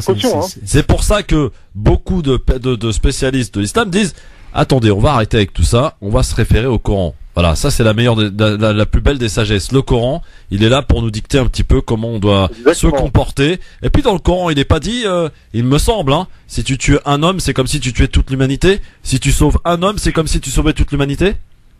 Voilà. Ça, écoutez, à partir de là, je pense que le débat est clos. D'accord, mais on peut pas utiliser bêtement, comme tu disais, comme vous disiez, djihadi, radicalisme à toutes les sauces. Parce que là, alors comment t'appelles ça, Mohamed? C'est quoi le mot que t'emploierais? Parce que le radicalisme pour toi, c'est peut-être, je sais pas, moi, aller tuer des innocents, mais peut-être pour ma voisine, ça va être simplement de porter une baffe. Ça va être simplement le fait de refuser de manger du porc. Ah oui, pour certains, c'est l'image que ça donne, le mot. Moi, je suis tout à fait d'accord avec toi. Après, c'est vrai que moi, peut-être personnellement, je l'utilise mal parce que la sémantique, je la connais pas. Mais c'est plus un mot qui est utilisé médiatiquement et sur lequel on s'appuie pour comprendre un petit peu les débats qu'on aborde. Mais c'est vrai qu'après, il y a les mots ont un sens et il faut savoir il faut le savoir. Mais bon, après, la radicalisation, quand on dit ça, c'est surtout avoir une posture. Comment t'appelles ça, Mohamed? Tout à fait à l'image de cette religion universelle. Mohamed, quel est le mot que tu emploierais alors pour qualifier quelqu'un qui va utiliser et prendre en otage une religion pour commettre des actes immondes? Ça n'existe pas. Bah si, bah il faut bien trouver un mot. Vas-y, qualifie. Non, c'est un terroriste, c'est un meurtrier, c'est un assassin, c'est tout. Il n'a rien à voir avec l'islam. Si le mec... Oui, mais ça reste une posture violente extrême. Attends, c'est un mec qui va... Des mecs, ils ont dit, voilà, on va tuer pour convertir certaines personnes ou parce qu'ils sont mécréants. C'est pas Mohamed, vrai. ce sont des gens aussi faibles d'esprit qu'ils sont, qui utilisent la religion pour commettre des actes. On est d'accord ou pas, Mohamed? Pour justifier des actes. Je sais pas, moi, je sais pas. Où ça? Lesquels? Attends, tous ceux qui effectivement, moi, on a vu des vidéos absolument dégueulasses. Donne-moi un exemple en France. Bah de ces gens qui t'expliquent un petit peu que la France de toute façon c'est un pays de koufars, que cette société les frères Kouachi, moi je peux prendre l'exemple des frères Kouachi parce qu'il y en avait un qui était sur Gennevilliers. Ouais. Alors les frères Kouachi, tiens par exemple, ce sont des gens qui en plus ne connaissaient rien à l'islam et qui 6 mois avant, comme d'ailleurs Abdeslam et compagnie, 6 mois avant étaient dans les boîtes de nuit en train de draguer les filles et puis 6 mois après se retrouvent à tuer des gens au nom de l'islam. Au nom de l'islam. Ces gens-là. Bah ils sont pas musulmans, mais on est un mec qui avait un bar à Bruxelles et tout d'un coup il se radicalise. Là maintenant il se radicalise en 48 heures les mecs. Voilà, c'est la radicalisation express maintenant. Mais non mais pour le coup tu as raison, mais en tout cas ça mérite réflexion parce que tu as raison, tu soulèves un problème important, Mohamed. C'est la sémantique et on est peut-être aussi à tort nous en train d'utiliser aussi des mots qu'emploient aussi les médias. Exactement. Mais voilà. Comme le djihadisme. Hier, j'écoutais encore une Tariq Ramadan parce que je voulais comprendre ce qui se passait là. Ouais. Il disait que sur le djihadisme, il y a 80 occurrences du mot djihadisme. Il y a 80 définitions quoi de djihadisme. Et les médias et les Européens, ils utilisent toujours la même acception, c'est-à-dire le fait d'aller guerroyer pour. Mais normalement, le djihadisme, dans ce cas-là, pour cette occurrence-là, quand il s'agit de guerre, c'est de guerre en légitime défense. Jamais pour attaquer des migrants. Le djihadisme, c'est ça, mais. Le djihadisme, c'est d'abord un combat contre soi-même. Il y a 80 occurrences. Et eux, ils utilisent toujours le même mot, djihadisme, pour expliquer les gens qui vont tuer. C'est pas vrai. Merci Mohamed en tout cas. Voilà, à bientôt. On espère qu'on avance en tout cas un petit peu avec vos réflexions qui sont somme toute très pertinentes, voilà, et productives. 17h16, oh là, faut qu'on avance les gars, avec tout de suite le zapping, le sondage c'est autre chose. Vous vous souvenez certainement messieurs de l'émission au tableau diffusée sur C8 avec les enfants durant la campagne présidentielle qui ont dû poser des questions à notamment Fillon, Mélenchon, vous vous en souvenez de ça? Sur M6? Ouais, non, c'était sur C8. C8. D'ailleurs le deuxième numéro sera diffusé dimanche soir avec Anne Hidalgo entre autres bien sûr. Et bien les deux enfants parmi les nombreux enfants qui participaient à cette émission ont été invités de C'est à vous lundi soir et ils n'ont pas vraiment apprécié Jean-Luc Mélenchon. Écoutez les enfants. Dans vos tableaux, Jean-Luc Mélenchon. Ouais. Tu t'en souviens là? Ouais. Et alors, il était sympathique. Pas ton meilleur souvenir, pourquoi? Non, Caroline, pourquoi? J'ai trouvé qu'il nous respectait pas vraiment en fait. Ah bon? Il nous prenait vraiment, il pensait qu'on n'était pas dangereux en quelque sorte, qu'on comprenait rien à la politique, quand on était bêtes en fait. Vous a sous-estimé un peu. Ouais, oui, exactement, et il ne faut surtout pas vous sous-estimer. En fait, il nous prenait pour des petits de 5 ans à peu près, quoi. Oui, alors que j'ai dit. Et en fait, là, il s'approche tout doucement. D'accord. Au début, on a cru qu'il était méchant, ça je comprends. Enfin, qu'il est méchant. Sévère. Vous aviez peur de lui. Sévère, oui. Oui, parce que là, on voit sa tête, là, il est comme ça. Après, c'est vrai qu'Édouard Philippe, à la sortie, là, en débrief, dit les enfants, il faut leur parler d'égal à égal. Et c'est vraiment ce qu'il a fait avec vous pendant tout le temps. Alors, est-ce que la vérité sort de la bouche des enfants, messieurs? Non, mais parce que c'est vrai que avec son manteau d'instituteur, il fait très maître d'école un peu. Bah, il était instit, je crois, Mélenchon. Ah ouais, il était instit en plus. Ouais. Bon bah du coup voilà, ça lui va bien, c'est le rôle qu'il lui fallait. Mais je pense que non, faut pas prendre au sérieux ce que disaient les enfants. Bah justement, s'il est instituteur, il connaît son métier, en tout cas son ancien métier. Bon, le prochaine émission, donc les invités sera Anne Hidalgo, il y aura Omar Sy et un autre politique dont je me souviens plus, mais un politique, voilà. Ce sera dimanche soir, donc sur C8. Messieurs, dans un instant, on est de retour, ça passe super vite avec l'avis tranché de Nadir Kaya qui va une nouvelle fois nous parler des quartiers populaires, mais peut-être d'un aspect, d'un sujet qui est un peu tabou. Effectivement, c'est notamment toutes ces affaires de drogue qui fleurissent dans les quartiers populaires. On y revient dans un instant et on parlera de l'Algérie, messieurs dames. Vous pourrez nous appeler au 01 40 33 9000. Comment expliquer le départ de ces milliers de cerveaux de ce pays qui s'appelle l'Algérie? Aujourd'hui, l'Algérie a presque plus de médecins. Ils sont tous partis à l'étranger. 3 pays, France, Canada, Royaume-Uni. Non, je vous assure que c'est vrai. Et puis on reviendra rapidement sur cette affaire. Vous savez, vous avez subi que ces personnalités du foot ont été menacées par Daesh.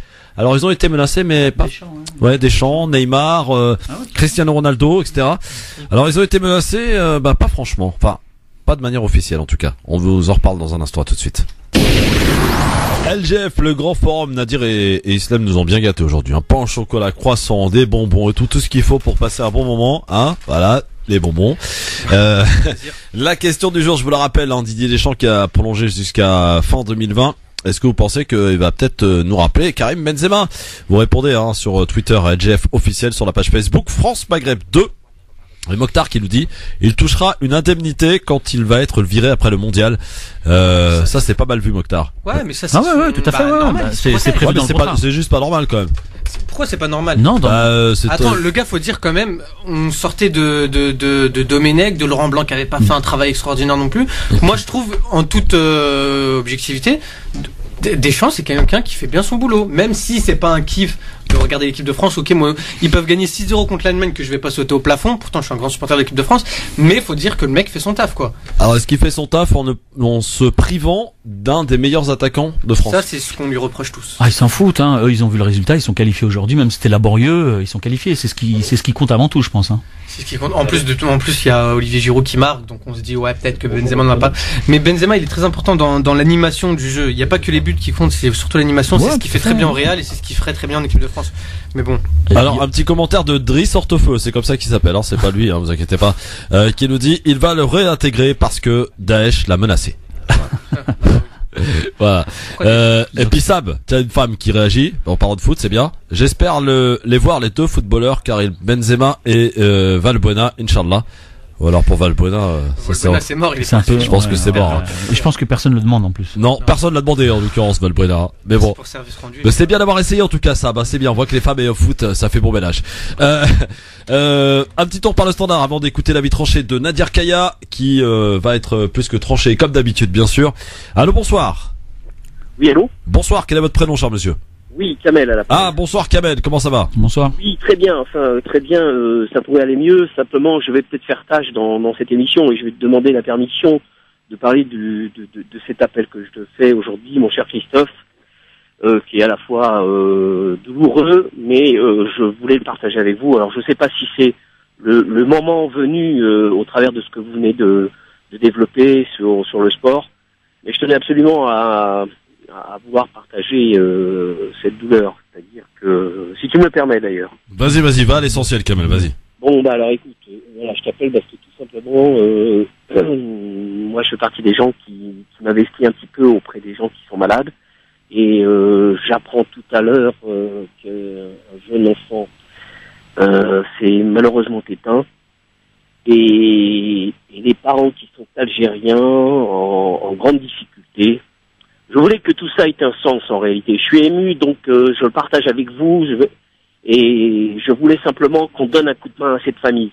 Et il y a un père et une mère qui sont en grande difficulté et qui viennent à 1h du matin de perdre leur enfant atteint d'une leucémie à l'hôpital Trousseau. Et je connais très bien ce problème puisque j'ai un fils qui a été atteint de ça. Donc je voulais simplement qu'on se mobilise et que tous ceux qui nous écoutent et qui suivent cette radio qui ne cesse de venir en aide aux uns et aux autres, je voulais donner ce coup de main. Je le fais moi à titre particulier. Je sais que la radio est toujours là. Qu'on comprenne bien, Kamel, qu'est-ce qui se passe? C'est pour le rapatriement, c'est ça? Comment? Le problème, c'est quoi? C'est pour le rapatriement? C'est pas simple. Non, c'est pas le rapatriement. C'est la personne, Larsen, qui s'appelle Larsen, et je voudrais la saluer. Je suis à côté d'eux. Mais que s'il y a un chef d'entreprise là qui nous écoute, s'il y a une association, etc., qu'on puisse offrir à cette personne un boulot qui reste dans sa dignité et qui reste debout. Alors tous les uns et les autres qui écoutez, eh bien à mes côtés, si vous voulez, vous m'appelez, je vous donne mon numéro à l'antenne, il n'y a pas de problème, mais qu'on puisse donner un coup de main. J'ai connu un petit enfant qui était atteint de cette maladie, qui est parti ce matin à 1h du matin. Voilà. Je suis un peu ému, je voulais le partager avec vous. Voilà. Si au moins donne un numéro de téléphone éventuellement, Kamel, si quelqu'un t'écoute, il n'y a pas de problème.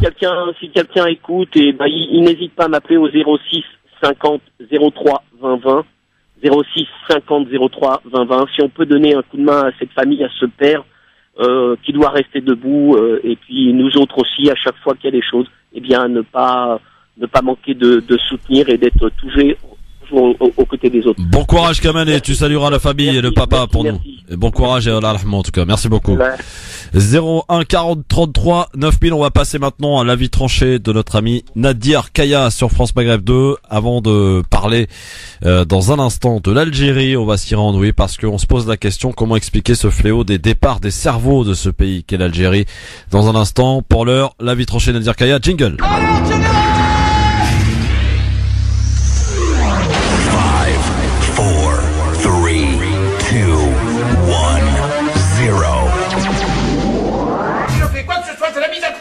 Alors piétinez-moi, allez-y. Et on va parler d'un tabou, Nadir, d'un tabou dans les quartiers populaires. Tu voulais nous parler des drogues, de la drogue. Oui, pourquoi ? Parce que je fais partie de cette génération qui a vu arriver la drogue dure et certaines drogues dans les années 80. J'ai 40 ans passés aujourd'hui. Bon, je vais pas vous donner mon âge exact, c'est pas important.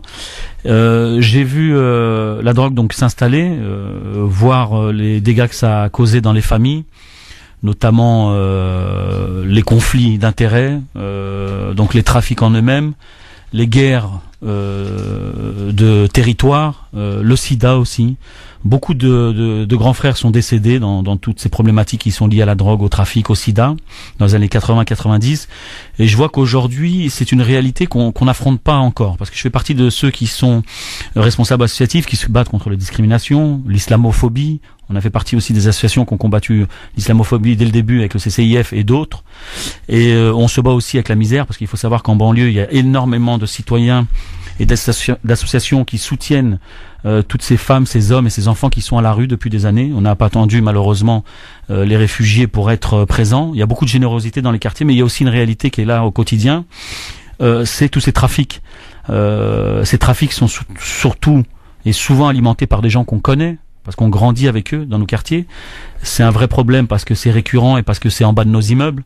Donc je veux bien qu'on essaye de se battre face aux discriminations, au racisme d'État, au contrôle aux faciès et tout un ensemble de problématiques qui sont liées entre les rapports entre l'État, l'histoire et les banlieues.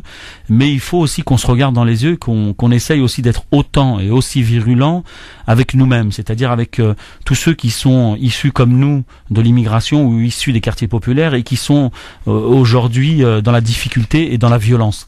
Parce qu'on se détruit de l'intérieur. On veut porter des combats aussi comme la cause palestinienne, qui est une cause juste et tout à fait normale, quoi, pour ma part.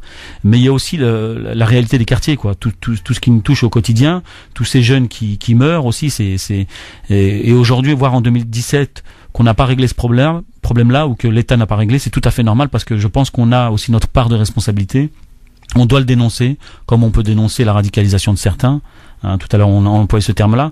Il y a un vrai problème aujourd'hui, ça perdure. Bon, je fais le distinguo entre les drogues dures et les drogues douces. Et donc, à partir de là, moi, je pense surtout aux drogues dures, parce que quand on voit ce que ça amène dans les quartiers, on peut parler de Marseille avec les règlements de compte, mais les règlements de compte, ils existent aussi ailleurs, là où il y a du trafic. Quand on voit aussi le problème le problème qu'il y a dans les prisons, c'est aussi des réalités qu'on doit affronter. S'il y a des injustices, si on subit aussi des injustices ou des comportements de la part des politiques, c'est parce qu'il y a des problèmes qui nous touchent et qu'on n'a pas été capable de prendre à bras le corps. On a refusé de voir cette réalité. Donc je veux bien qu'on voit une autre réalité, mais il faut avant tout commencer par celle-ci parce qu'elle nous touche. Et voilà, moi j'ai vécu des trucs assez durs à Gennevilliers dans les années 90 par rapport à des familles, par rapport à plein de gens qui sont plus là aujourd'hui, et que je constate qu'on en est encore là aujourd'hui. Ça me désole parce que paradoxalement, il y a de plus en plus de réussite et de talent dans nos quartiers. Et ça, c'est douloureux de voir, ne serait-ce par rapport à nos enfants, que certains peuvent tomber dans ce piège-là ou subir malheureusement ces situations-là. Donc aujourd'hui, c'est plus possible. Je fais un appel à tous les citoyens conscients de cette situation et de cette réalité, et qu'il est nécessaire aujourd'hui de prendre à bras le corps, comme on le fait pour d'autres combats que sont les discriminations, le racisme, l'islamophobie et tout ce qui nous touche, nous les Français issus de ces minorités-là.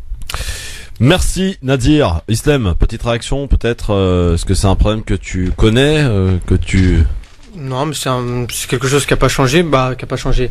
Si, c'est vrai qu'avec le temps, on a vu une émergence de talents au sein des banlieues. Mais après, on est toujours axé autour des mêmes problématiques et ça. J'aimerais. Si j'avais la réponse, je la vendrais. Ouais. Mais non, je sais pas quoi dire. La réponse c'est toujours la même. Il y a un travail qui doit être fait par les autorités, par les politiques, mais il y a aussi un travail qui doit être fait par les citoyens. Et ça, des deux côtés, on n'est pas capable réellement de comprendre l'importance du fait que chacun doit prendre sa part de responsabilité et combattre ces fléaux qui nous touchent et qui nous tuent avant tout, comme la radicalisation ou l'extrémisme qui touche avant tout des musulmans. On va accueillir Houssine qui est avec nous et qui nous attend 01 40 33 9000. Bonsoir Houssine. Bonsoir Christophe. J'appelle c'est pour un coup de gueule et puis un constat. Alors, concernant cette minorité Rohingya, j'ai constaté que les mecs ils souffrent et l'histoire est un peu oubliée. Il semble que ça commence à prendre une tournure où les gens commencent à un peu zapper là-dessus. Et j'attire votre attention. Il y a eu quelques moments où il y a eu des publicités concernant l'aide à la Palestine. Oui. Moi, j'attire seulement l'attention de tout le monde sur ce cas qui est, de mon point de vue, actuellement plus urgent que la cause palestinienne, ne serait-ce que du côté humanitaire. Excuse-moi, histoire que tu sois bien compris. Parce que là, je comprends pas trop où tu veux en venir. Alors, essaye d'être le plus précis possible. Je vais être ici. Moi, j'aimerais que l'aide que les gens ont l'intention de verser à la Palestine, tu le verses en priorité aux Rohingyas. Est-ce que là tu rentres dans un domaine humanitaire et dans un domaine aussi qui est je suis désolé, moi quand je bois, alors on va être concret parce qu'ici on parle pas la langue de bois, une célèbre boisson que je ne nommerai pas ici, qui a soi-disant aidé les Palestiniens depuis des années et qui se met à dire aujourd'hui non, les Palestiniens on va la laisser de côté, on va s'intéresser aux Rohingyas.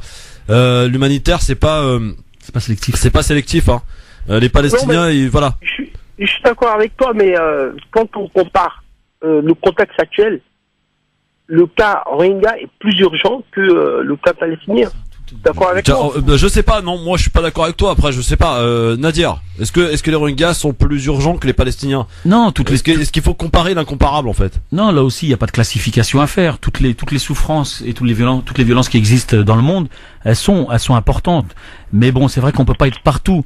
Mais comme je le rappelais tout à l'heure par rapport aux banlieues ou aux citoyens français, les Français de façon générale sont hyper généreux et hyper actifs en termes humanitaires. Moi je le vois au sein de notre association aussi, il y a un vrai travail qui est fait. Malheureusement il n'y a pas un zoom qui est fait par rapport aux grands médias sur ce qui existe sur le terrain et au quotidien. Bon, aussi en tout cas on a bien compris ton coup de gueule, peut-être partagé par certains, un peu moins par d'autres, mais en tout cas sache que dans l'humanitaire il n'y a pas de sélectif quoi, il y a pas voilà. Moi je crois pas trop. Moi je non mais c'est ton avis bien sûr. Penser, parce que les mecs ils sont pas arabes, c'est tout. Voilà, je suis désolé mais voilà, s'ils étaient arabes, je pense que les trucs allaient bouger plus.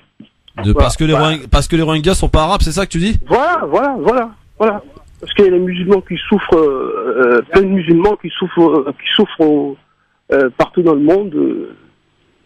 Si ce cas Rohingya était le cas palestinien, concrètement palestinien, je sais que les mecs ils sont bougés 5 fois plus. Ouais, je pense que tu fais une petite erreur en pensant ça, mais après c'est ton avis, je le respecte. On le respecte ici, mais moi je le partage pas, mon ami aussi. Mais bon, c'est ton avis. Ok, bon ben c'est à discuter là-dessus.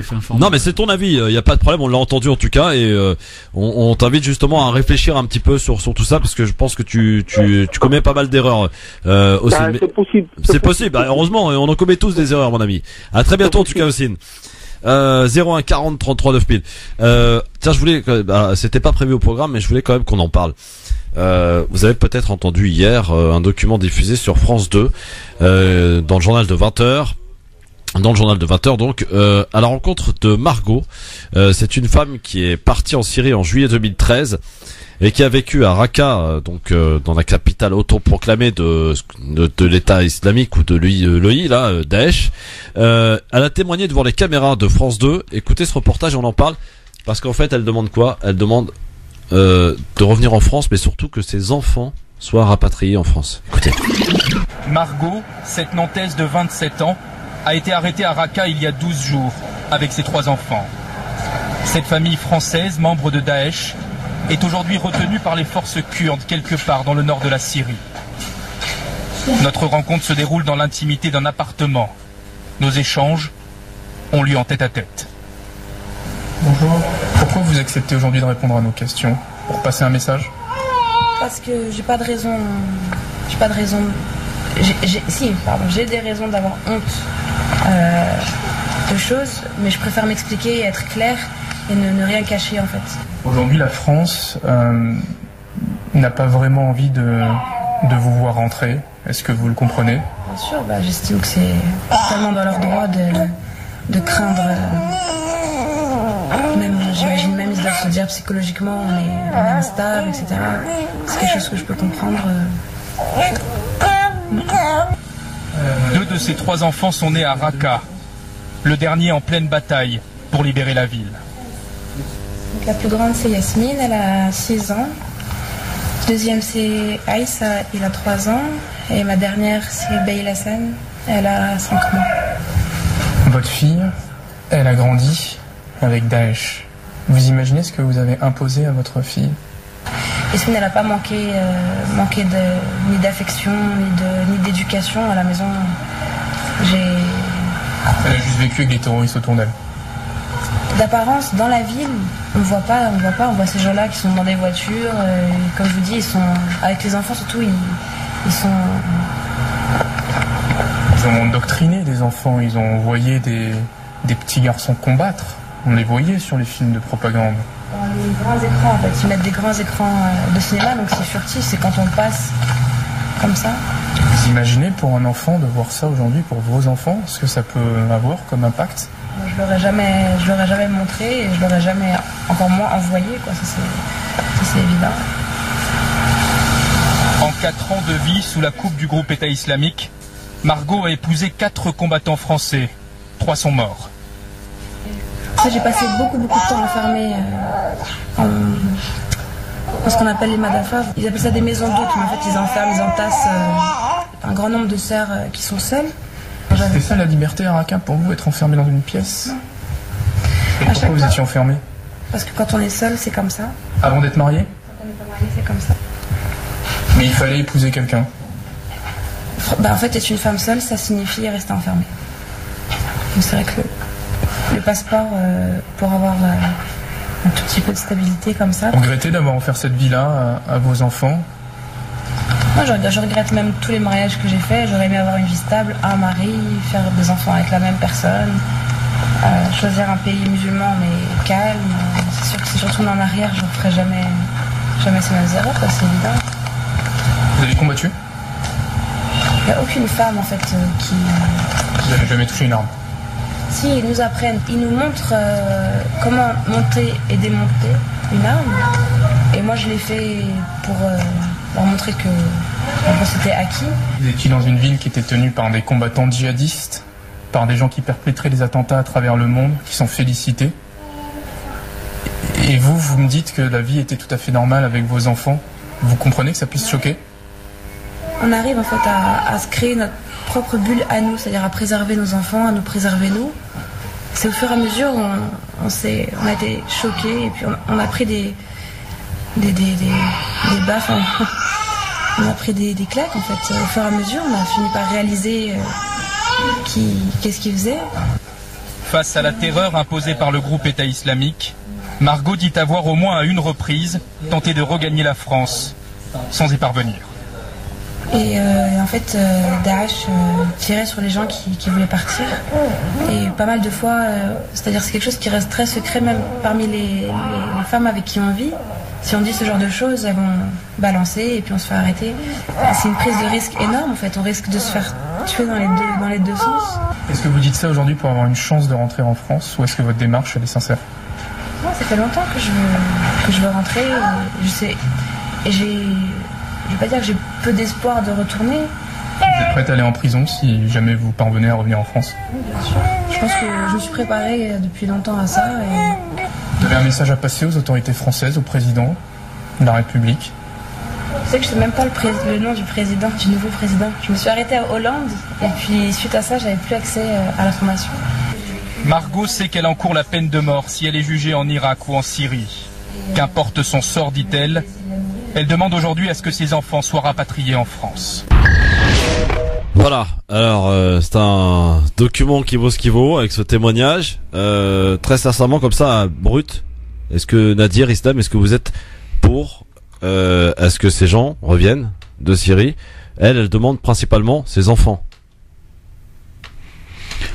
Non, bah moi c'est touchant, mais bon, à la fois faut pas être naïf. L'opinion publique elle est contre le retour de ces personnes-là. J'ai pu le suivre un peu dans certains médias. Moi personnellement, je pense que les femmes et les enfants qui souhaitent revenir doivent être rapatriés, surtout s'ils sont français. C'est la moindre des choses. Ils ont rien à voir avec ce conflit. On voit surtout qu'il y a beaucoup de femmes qui ont été forcées, donc il faut pas tout mélanger. C'est mon opinion.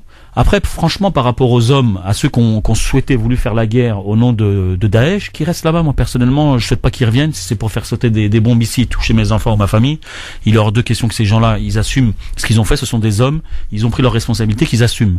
Mais bon, je pense que la plupart ne voudront pas revenir. Mais par rapport aux femmes et aux enfants, bien évidemment, ce sont des victimes avant tout, et qu'il faut les considérer en tant que telles. Mais aujourd'hui, l'opinion française est tellement formatée que tout ce qui est musulman ou arabe et qui voudrait revenir sous ce prétexte-là, ils en ont rien à faire. Islam ? Non, je suis d'accord avec Nadir, mais je voudrais juste ajouter que quand même, en tant que Français, enfin Françaises, en tout cas les enfants, parce qu'ils sont nés en France, enfin deux d'entre eux. Non, certains sont nés là-bas. Il y en a qu'un seul qui est né là-bas. Les parents sont français. Il y en a un qui est là-bas, mais de toute manière ils sont français pour le droit de filiation, mais je voudrais dire de toute façon la République est responsable de, en fait, s'ils ont, enfin je vais radoter un petit peu, mais si elle en est venue à quitter la France pour aller faire je sais pas quoi en Syrie, c'est qu'aussi il y avait un problème dans notre société dans lequel elle se retrouvait pas, et c'est aussi peut-être en ramenant des gens comme ça qu'on trouvera plus tard les problèmes pour un sentiment d'échec. Ouais, un constat d'échec. Tiens, c'est peut-être un peu lié aussi à un sentiment d'échec aussi, quand on regarde ce qui se passe, et au moment où les structures locales de santé souffrent cruellement de manque d'encadrement, des milliers de médecins algériens, toutes spécialités confondues, exercent officiellement en France. Ils font partie des milliers de cadres d'Algériens qui quittent le pays annuellement pour chercher une vie meilleure sur d'autres cieux.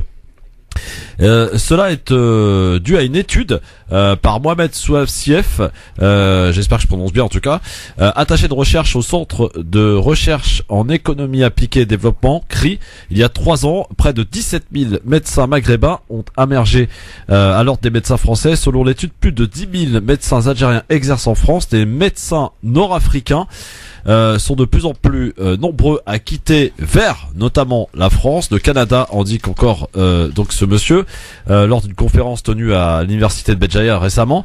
Le chercheur du CRI relève que parmi les praticiens de la santé, ce sont les psychiatres qui émigrent le plus, et de loin d'ailleurs les plus nombreux parmi nos cerveaux médicaux qui émigrent, qui arrivent ensuite les radiologues, les ophtalmologues, ensuite les anesthésistes, qui sont toutefois moins attirés par l'immigration par rapport à leurs confrères tunisiens et marocains, et encore également les différentes spécialités en obstétrique, en gynécologie et en chirurgie générale. Si certains de nos médecins ont obtenu dans les pays d'accueil, la grande majorité, 73%, sont des diplômés de l'école, enfin de l'université algérienne. Relève donc ce monsieur. Plus globalement, ce sont pas moins de 268 000 immigrants algériens qui sont qualifiés, qui se trouvent à l'étranger, dont 75% en France, le reste au Canada 11%, au Royaume-Uni 4%, pour des raisons évidentes liées notamment à la langue. L'immigration algérienne qualifiée est beaucoup moins intéressée par les destinations Espagne et Italie. En un mot, comment expliquer ce fléau, Nadir ? Ah, ça me touche aussi, parce que l'Algérie, ça reste aussi mon pays. Donc la fuite des cerveaux, c'est là, compliqué concret, parce que c'est concret, les chiffres c'est du sont là, concret. Ouais, après on pourrait parler aussi de leur salaire en France, qui est quand même paradoxal parce que ce sont quand même pour la plupart des spécialistes. Ils sont obligés de refaire leur cursus. Ils sont spécial, tout à fait, ou alors ils sont pas considérés comme tels. Donc pourtant ils font le même travail, mais en termes de salaire ils sont pas considérés comme leur homologue français. Ouais. Ça c'est une vraie injustice en France. Bon après il y a un aspect historique qu'il faut connaître pour comprendre la chose. Ouais. Mais c'est triste pour l'Algérie parce que l'Algérie se vide de ses cerveaux. Mais d'un côté, ça démontre qu'en Algérie, il y a quand même une haute qualification et que la partie universitaire et autres est à la hauteur. Mais pour les retenir, elle n'est pas du tout à la hauteur parce que concrètement, il n'y a pas un avenir suffisamment intéressant pour ces spécialistes-là. Donc, ils sont malheureusement obligés de partir, comme beaucoup de pays arabes ou de pays d'Afrique. Ils sont obligés de partir de leur pays pour développer leurs compétences et surtout toucher des salaires à la hauteur de leurs compétences et leurs connaissances. C'est malheureux. Ça reste malheureux. Beaucoup arrivent en France et doivent refaire un cursus scolaire et se retrouvent d'ailleurs à faire les gardes que les autres ne veulent pas faire. Se retrouvent internes alors qu'ils sont qualifiés, évidemment hautement qualifiés. C'est un peu on en a connu beaucoup autour de nous, des Algériens en l'occurrence diplômés, des cardiologues, beaucoup de cardiologues, des pointures dans beaucoup de domaines, tout à fait. Donc les psychiatres sont les plus ça je savais pas, par contre, ça j'apprends. Voilà. Parce qu'en Algérie ils vont pas voir les psychiatres, ils disent qu'ils sont possédés direct. Bravo Islam. Allez, dans un instant messieurs, les coups de cœur à suivre et puis Libertad. J'espère qu'on aura le temps tout de suite. France Maghreb 2, France Maghreb 2. Le LGF sur France Maghreb 2 avec Islam Seyli, avec Nadir Kaya sur France Maghreb 2. Tout de suite les coups de cœur sans perdre plus de temps avant de retrouver Libertad. Vous pouvez d'ores et déjà vous rapprocher de votre téléphone 01 40 33 9000 pour nous dire ce que vous voulez. Dans un instant, coup de cœur. France Maghreb 2, le coup de cœur. Allez tiens Islam, tu vas commencer mon ami Islam. Pourquoi Non, je suis prêt. Allez, un film. Un film, c'est Logan Lucky, réalisé par Steven Soderbergh. C'est un réalisateur que j'aime bien. Et c'est avec Channing Tatum, mais franchement, c'est un super film. J'ai été agréablement surpris. Je suis allé avec des amis comme ça sans vraiment le vouloir. Et franchement, j'ai été surpris. La réalisation est très bonne. C'est un très bon moment que j'ai passé devant ce film-là. Donc voilà, c'est le petit coup de cœur que je voulais partager avec vous. Donc je vous invite vraiment à aller regarder ce film parce qu'en ce moment, il n'y a pas grand-chose au cinéma à part des films d'horreur. Du coup, il y a Carbone qui est sorti hier. Comment? Carbone. Je sais même pas c'est quoi ça. Ah, Carbone, il y a une belle brochette d'acteurs, hein. Ah ouais? Ah, il y a Benoît Magimel, il y a Depardieu. Ah oui, ok, d'accord. Il y a Coexister. Il y a Coexister. Je blague. Ouais. Je blague, je sais pas. Ouais. Ouais, c'est bien Coexister. Ah ouais? Non, Logan Lucky, en vrai, je vous recommande vivement d'y aller. Et vous avez passé un bon moment. Vous pouvez même y aller en famille parce que des films où il n'y a pas trop de vulgarité, c'est quand même rare en ce moment. Donc voilà, vous pouvez emmener vos enfants et tout avec plaisir. Franchement, c'est un film génial, j'ai kiffé. Nadir, tu vas nous parler des maraudes. Ah, le coup de cœur de mon association, le pôle Maraude Solidaire Banlieue Plus. C'est un pôle qui, depuis plus de 5 ans, a distribué plus de 55 000 repas grâce aux bénévoles, aux dons. On a toute une équipe qui s'organise un dimanche sur 2 pour faire des maraudes dans les coins sensibles de Paris où la plupart des gens se regroupent pour des questions de sécurité. Il faut savoir qu'en France, on meurt pas de faim parce qu'il y a énormément d'associations qui sont là. Heureusement, ça c'est un vrai travail qu'il faut souligner et rappeler. Par contre, on meurt de problèmes de santé, on peut mourir de froid. Donc l'association va lancer prochainement son action hivernale. Donc on aura besoin de dons pour lancer l'opération Kit hivernaux. On va remettre des duvets, des packs de bonnets, de gants, d'écharpes à des personnes qui sont à la rue depuis longtemps, que ce soit des réfugiés ou des Français ou des non-Français. Voilà, ça fait partie des actions qu'on mène avec l'association Banlieue Plus. Donc j'invite toutes les personnes qui sont sensibles à ce genre d'action. C'est une action comme une autre. Il n'y en a pas une qui est meilleure qu'une autre. C'est de la solidarité pure et qui provient principalement des quartiers populaires. Donc je vous invite à aller sur le site www.banlieueplus.fr sur la partie maraude solidaire Banlieue Plus et faire un don ou venir participer à la préparation des maraudes et des colis alimentaires. Voilà, merci beaucoup. Nadir, effectivement il faut penser à eux évidemment et pas qu'en hiver d'ailleurs. Libertad, c'est parti, 01 40 33 9000, je ne sais pas qui vous êtes ni ce que vous allez nous dire, vous pouvez simplement nous appeler maintenant si vous avez un truc à dire, un vrai truc, 01 40 33 9000, ce soit un bonjour, vous conseillez peut-être un film, engueuler Islam ou Nadir ou moi-même, bien n'hésitez pas, 01 40 33 9000. Bonsoir, qui est là? Oui, bonsoir, c'est Nasser de Bondy. Salut Nasser de Bondy. Saluer tes invités. Alors, je voulais revenir deux petites choses en fait. Mon invité, il a un peu plus de 40 ans, moi j'en ai un peu plus que 40. Et le problème de la CAM, c'est toujours posé en France et dans le monde. 80% des prisons dans le monde, elles sont composées de gens qui ont affaire de près, de loin aux stupéfiants. Ça veut dire que, avec l'intelligence qu'on a aujourd'hui, les drones, les machins, les balances et tout ce qui va avec, on n'est pas capable de savoir où est la drogue pour arrêter ce fléau, donc quelque part, à qui profite le crime. Merci Nasser. Deuxième petite chose, si tu peux me permettre. Vas-y, rapide. Alors, la famille qui a perdu le petit enfant, je voudrais juste leur dire une bonne nouvelle. Cet enfant, il est dans un endroit béni. Et le grand, le très haut, il va leur compenser par quelque chose de beaucoup plus sublime. Courage à eux. Merci, Inch'Allah, merci beaucoup Nasser. 01 40 33 9000 pour intervenir dans Libertad sur France Maghreb 2. Les quelques dernières minutes, vous pouvez nous appeler de n'importe quel endroit où vous vous trouvez pour réagir, nous donner votre avis qui nous intéresse ou un petit bonjour, ce que vous voulez. France Maghreb 2, bonsoir. Par exemple pour faire le chat, effectivement, ça peut être sympa. 01 40 33 9000, c'est ça la liberté, voilà, c'est le prix à payer parfois. 01 40 33 9000. Allô, bonsoir. Allô, bonsoir, c'est Méziane de Paris. Salut Méziane de Paris. Bonsoir à tous, salam alaikum. Quelle voix d'homme. Quelle voix d'homme. Oui, merci, c'est la cigarette. Ah ouais, bravo. Ouais. Qu'est-ce que je voulais dire là par rapport à toutes les cerveaux qui partent d'Algérie vers l'étranger, l'Occident. Il y a aussi tout un autre pan de la société qui sont peut-être des cerveaux, mais qui sont surtout des gens qui ont pillé l'Algérie, qui partent à l'étranger pour placer leurs biens, sachant que bientôt Bouteflika risque de passer l'arme à gauche et qu'ils ont peur d'événements. Et d'un point de vue économique, l'Algérie n'a plus d'argent puisque tout a été volé. Ils sont en train d'essayer de s'investir à l'étranger parce qu'ils se disent qu'il risque d'y avoir du grabuge. Merci Méziane. Voilà. À bientôt. 01 40 33 9000. C'est Méziane qui parle, hein. Attention. 01 40 33 9000. On va peut-être essayer d'en prendre un petit dernier, une dernière. Tiens, j'aimerais bien avoir une femme, moi. Hein. Allô, bonsoir. France Maghreb 2. Oui. Ah bah, ouais, bonsoir. Bonsoir à tes invités. Où sont les femmes? Quel est votre prénom et ville d'appel, s'il vous plaît? Bah, c'est Ali Palaiso. Salut Ali, on t'écoute. Juste pour dire allez l'OM pour ce soir. Allez l'OM, ouais. Moi j'écoute des Portugais. Christophe, sincèrement, je t'entends pas quand l'OM joue. Bah non, mais tu m'entendais, tu m'as pas entendu pour parler du PSG qui a gagné 5-0, je le rappelle, hein, 5-0 contre. Paris était archi naze contre l'OM et ils vont être. Vas-y. Merci Christophe, merci. Salut Ali, à bientôt. Continuation, bye. À bientôt. Bah voilà, bah écoutez, on met les couverts demain avec Tarek Mabi, avec Mourad Goual. On va parler d'ailleurs de Balfour qui a un siècle, hein, donc 1917. 2017, on en reparlera demain. Merci beaucoup Nadir. Merci à toi Christophe. Merci Islem. Merci Christophe. Et puis allez l'OM, c'est ça? Allez l'OM, ouais, un petit but de Germain là. Paris. T'es un fouteux de l'OM toi? Ouais, moi j'ai toujours supporté l'OM, tu que je suis petit. On va remédier à cela. Non. Merci à tous d'écouter France Maghreb 2 dans un instant Média pour la bonne humeur qui se poursuit sur France Maghreb 2 jusqu'à 20h. Il est 18h, l'heure du rappel de l'actualité de ce jeudi soir. C'est avec Marine Garel que nous avons rendez-vous tout de suite. Bonsoir Marine. Bonsoir à tous. Un mandat d'arrêt européen requis contre Carles Puigdemont, le président catalan déchu. Il est à Bruxelles et a refusé de se rendre à la convocation de la justice espagnole aujourd'hui. Le parquet a également requis la détention provisoire pour 8 membres du gouvernement catalan destitués. En pleine crise avec la Catalogne, eh bien en France se prépare le référendum d'indépendance de la Nouvelle-Calédonie.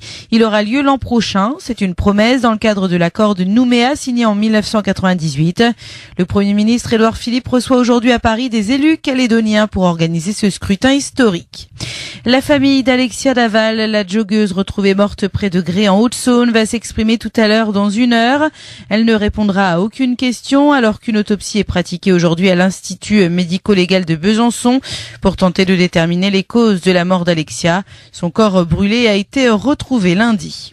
Une plainte contre l'État pour délit de concussion après l'annulation de la taxe sur les dividendes doit être déposée demain au nom d'une dizaine d'entreprises de l'ouest de la France. Une première plainte doit être déposée demain devant le tribunal de grande instance de Nanterre pour une dizaine d'entreprises. D'autres plaintes devraient suivre dans les tribunaux de grande instance de Rennes et Nantes. Le but de ces plaintes, c'est d'obtenir des règlements spontanés de la part de l'État et que ces paiements soient rapides. Sport en football, Nabil Fekir et Anthony Martial vont faire leur retour chez les Bleus. Le Lyonnais et le joueur de Manchester United sont tous les deux rappelés par Didier Deschamps, le sélectionneur, qui a dévoilé sa liste pour les matchs amicaux ce mois-ci contre le Pays de Galles et l'Allemagne. Il y aura 2 petits nouveaux, Pavard et Nzonzi, convoqués tous les deux pour la première fois en équipe de France. On termine par cette info insolite. Une habitante de Saint-Gilles-Croix-de-Vie en Vendée a décroché le jackpot mardi. Partie au casino avec 2,50 €, elle a gagné 376 499 €. France Maghreb 2, service, info, musique, divertissement. France Maghreb